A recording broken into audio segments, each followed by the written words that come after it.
अटकपूर्व जामिनावर हायकोर्टात सुनावणी प्रलंबित असतानाच प्रशांत कोरटकर दुबईला पळून गेल्याची चर्चा। फोटो व्हायरल, कोलकाता मार्गे दुबईला गेल्याची शक्यता।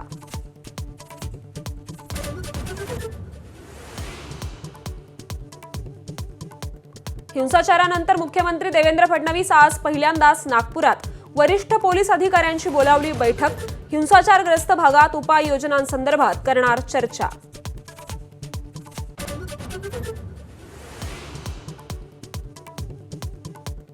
नागपूर हिंसाचार प्रकरणी आणखी दोघांना अटक। मायनॉरिटी डेमोक्रॅटिक पार्टीचे कार्याध्यक्ष हमीद इंजिनियर आणि मोहम्मद खान यांना बेड्या।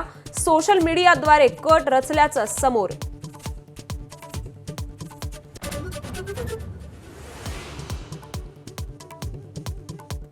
नागपूर हिंसेनंतर काँग्रेसची सत्यशोधक समिती आज पाहणी करणार। आढावा घेऊन काँग्रेस प्रदेशाध्यक्षांना अहवाल देणार, तर पोलीस प्रशासन नागरिकांशी चर्चा करून शांततेसाठी प्रयत्न।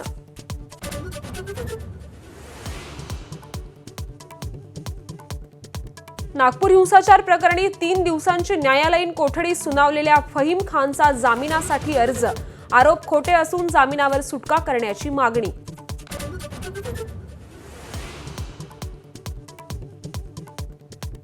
नागपूरमधला हिंसाचार देवेंद्र फडणवीसांना अडचणीत आणण्यासाठी आदित्य ठाकरेंचा संशय, तर हिंसाचाराला फडणवीस शिंदे राजकीय संघर्षाची किनार। इम्तियाज जलील यांचा दावा। माझा महाराष्ट्र माझं व्हिजन मध्ये मोठं वक्तव्य। शिवसेनेत प्रवेश करण्यासाठी खुद्द उद्धव ठाकरेंनी मिलिंद नार्वेकरांकडून निरोप पाठवला होता।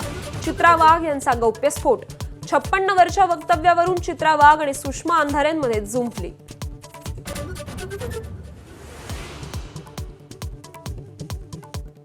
राज्यात 70% सीबीएसई तर 30% एसएससी अभ्यासक्रम। शिवाजी महाराज संभाजी महाराजांचा इतिहास अनिवार्य। भाषा विषयाशी तडजोड नाही।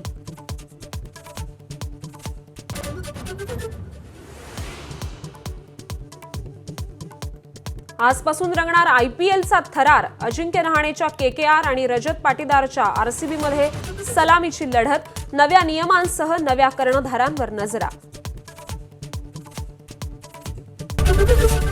एबीपी माझा, उघडा डोळे बघा नीट।